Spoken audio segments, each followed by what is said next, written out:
Hey everyone, so today's video is going to be a hopefully quick review on my new Holy Grail foundation. This is really popular on YouTube, but I just thought that I would chuck in my 2 cents because I've been loving it lately and I have lots of good things to say about it, and I know that you guys like my reviews, particularly my foundation reviews. You guys always request them, so here we are today. As you guys can tell by the title, which is down here somewhere, this is going to be a review on the L'Oreal True Match foundation. I got this from America. Let me just get that right off the bat. You guys can tell if you're from New Zealand, this is not our normal packaging. Our normal packaging is kind of like a trapezium, shaped bottle with a pump. This is the American packaging. I don't know what other countries have this packaging, but this came from America, and the colour is N1 Soft Ivory. So this colour is not available in New Zealand either. Just wanted to get that right off the bat. You can't buy this colour in New Zealand. I will try to link some places down below where you can buy this shade in case you are as pale as I am and would like to buy this product. Now I'm going to put 2 prices up on the screen. I'm going to put the New Zealand price up here and the American price up here. Just in case you were curious, this is in New Zealand dollars, this is in American dollars. Now, before I go any further, I do want to talk a little bit about the packaging and the colour range and all that sort of thing. So the packaging on this one I don't like. It's cute looking, but the fact that it doesn't have a pump bugs me because I have to pour it out on the back of my hand and make a mess and waste product, and it's quite unhygienic. So I definitely prefer the New Zealand packaging, but as I said, if I could buy this colour in New Zealand packaging I would, but it's not possible. So the True Match range is quite confusing because it has 3 different undertone colours: neutral, warm and cool. Now this is opposite to the MAC colouring because neutral is neutral obviously, warm is yellow and cool is pink, whereas in MAC it's the other way around. So if you have yellow undertones you'll be wanting to pick up a W colour, and if you have pink undertones you'll be wanting to pick up a C colour. So the colour range on the True Match I believe is quite vast. They have a lot of different shades because obviously they have 3 undertones, and I'm guessing there's one, like N1C, 1W1 for each range. As you can imagine, I am the lightest shade. As I said, I'm using N1, and I looked into getting W1, but W1 is like seriously yellow, like very very yellow, whereas this I would say is neutral with almost like a tiny bit of a pink undertone. I don't know if you can tell in comparison to my body, but it is pretty much a ringer of a match colour wise, but I do think it's slightly pinker than my body. I really quickly want to talk about application and then I'll just chuck in a quick demo clip. But I find that this foundation applies beautifully, primer or no primer. It applies absolutely wonderfully. I like to apply with either a Beauty Blender sponge or the Miracle Complexion sponge, or a flat top foundation brush from XOBeauty or from Sigma.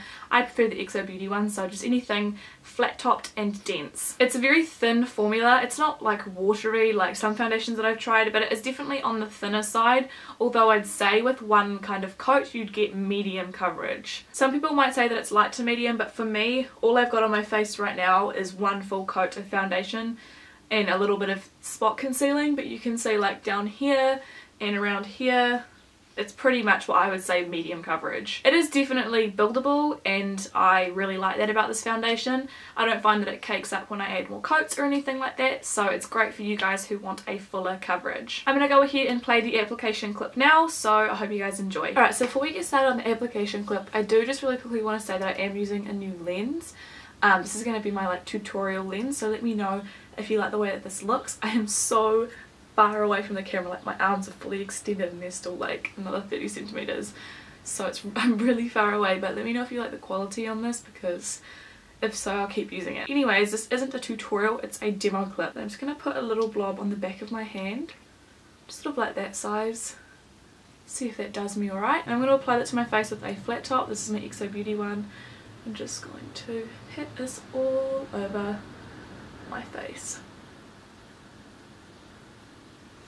And just for the record, this is going on completely unprimed, unmoisturised skin, so that you guys can see the foundation in all of its glory.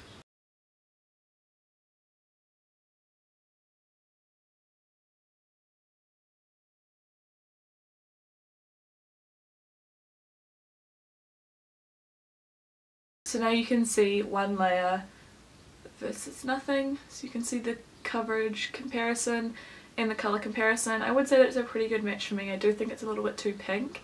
My face is more pink than my body, but my body you can see is definitely yellow. So that is the finished application. Now that you've seen that, you can tell that when it's naturally just on the skin, it's got a what I would call probably a satin to skin like finish. It's not dewy, but it's not matte. It's kind of in the middle with a skin like finish. With powder on it, I would say that it still keeps the skin like finish.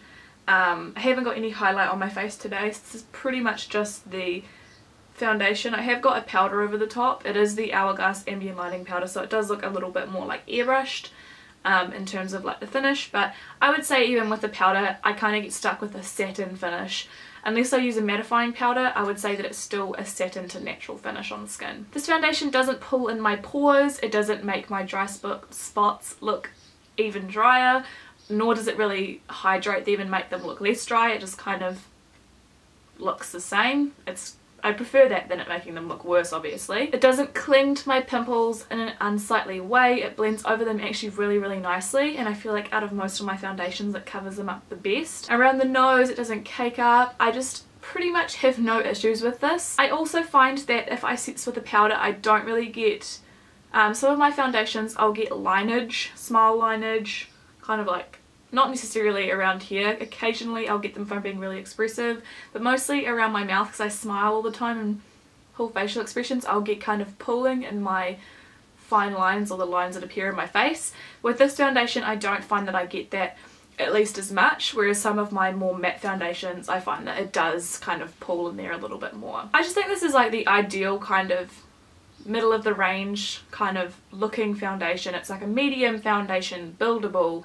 It's got a natural to satin finish. It's pretty much just like the standard perfect everyday foundation in my opinion. Now this does have an SPF of 17, so you do have to be aware of this for special occasion makeup and stuff like that. I personally have worn this out before and I don't think it had that much flashback, but it does also depend on what powder you pair with it and all that sort of thing. If the powder has SPF as well, it's going to bump up the white flashback. But I am very fair, so I don't think I'm the greatest tester for this because I'm already like translucent. The scent of this foundation is on the paintier kind of side, if that makes sense, kind of like the MAC and the Revlon Colour Stay.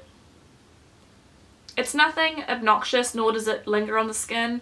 My boyfriend tells me if my foundation smells bad because like the Revlon Colour Stay used to smell like paint on my skin always, but this is not an offensive smell, but do be aware it has that kind of paint foundation smell with a little bit of sunscreen thrown in there, but nothing unsightly, nothing that lingers on my skin. Also, this foundation does not break me out, which is amazing.